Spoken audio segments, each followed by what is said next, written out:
Comment bien vivre à deux? Bonjour mes amis, c'est ici du chemin de Compostelle dans les Alpes de Haute-Provence où je suis venu marcher ce week-end du 8 mai, où en tout cas je vais tenter de vous donner quelques clés d'évolution sur cette question importante: comment bien vivre à deux?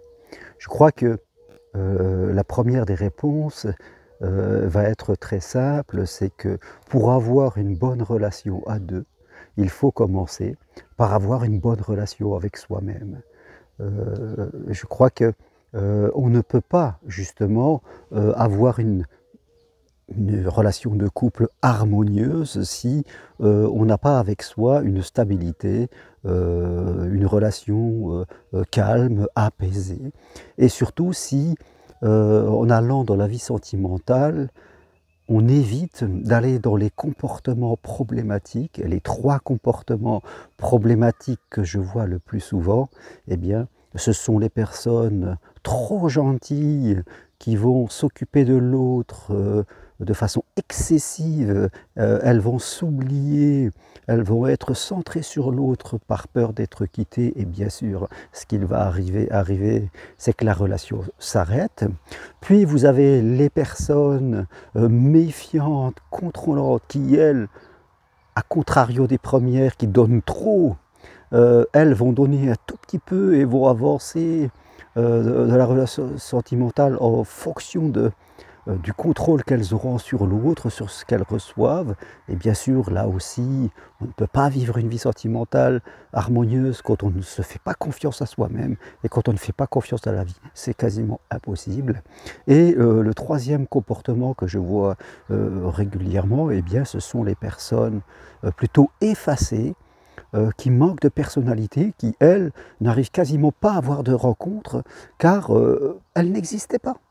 Elles sont souvent en retrait, manquent de personnalité, elles ne parlent pas. Donc oui, si vous êtes impacté par des comportements dans votre relation à l'autre, que ce soit d'une manière générale ou dans la vie sentimentale, dans les expériences que vous avez vécues dans votre passé, si vous êtes impacté par un de ces comportements: je suis trop gentil parce que j'ai peur d'être quitté, je suis méfiant, contrôlant parce que j'ai peur d'être trompé, je suis effacé parce que je pense que je n'ai pas de valeur. Voilà les 3 comportements, il peut y en avoir d'autres, mais vraiment ceux qui reviennent de façon régulière, qui ne vous permettront pas de vivre une relation sentimentale harmonieuse et stable. Donc, il va falloir vraiment renforcer votre identité. Là, c'est une question d'identité, d'estime de soi, c'est-à-dire de la valeur que vous vous donnez par rapport à l'autre d'une manière générale. Et quand vous allez progresser dans la relation que vous allez que vous avez avec vous-même, je peux vous assurer que automatiquement, vous allez rencontrer de nouvelles personnes. Tant que vous avez une mauvaise relation avec vous-même, vous allez attirer d'une manière générale des gens qui vont confirmer ce que vous pensez de vous-même ou de la vie. Soit que vous doutez, que vous êtes contrôlant, méfiant, effacé, gentil. Vous allez attirer à vous des gens, des personnes qui vont appuyer vraiment là-dessus pour vous faire progresser. Et même si c'est difficile à vivre, en tout cas, ils vont vous montrer le chemin. Donc, vaut mieux faire une pause et ne pas partir encore une fois dans la vie sentimentale au risque de recommencer toujours le même schéma.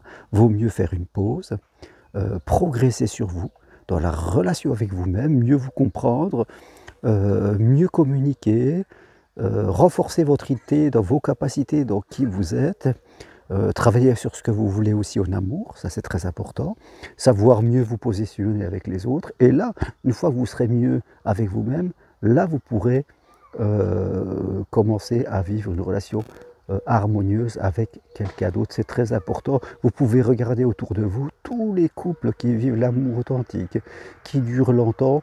Ce sont des gens qui sont à peu près bien avec eux, qui ne marchent pas sur les pieds de l'autre, au contraire qui l'encouragent à aller plus loin. Ce sont des personnes qui ont leur propre chemin de vie.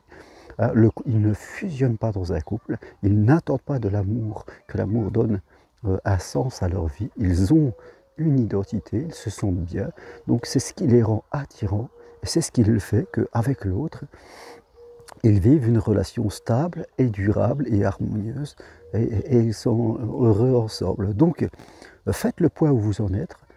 Je réponds à cette question, comment vivre de manière harmonieuse dans une vie à deux? Eh bien, la réponse c'est déjà commencer à avoir une vie harmonieuse avec soi, et vous verrez que les choses changeront de façon tout à fait naturelle. Si vous voulez aller plus loin, eh bien, venez marcher sur le chemin de Compostelle, que ce soit vers Conques, fin juillet du 26 au 30, Saint-Guilhem du 23 juin au 26 juin, marche adaptée à tous, et nous parlons bien sûr, ce sont des marches d'évolution, on fait du coaching, et nous parlons bien sûr de la relation sentimentale, et c'est très important. Si vous ne pouvez pas venir marcher, eh bien prenez un rendez-vous avec moi à distance de chez vous, c'est possible. Je me ferai un plaisir de vous donner des clés d'évolution. Toutes les infos sur mes sites, jarmarocari.com et www.parenthèse-compostelle.com. Merci à vous si vous aimez cette vidéo. Appuyez sur j'aime.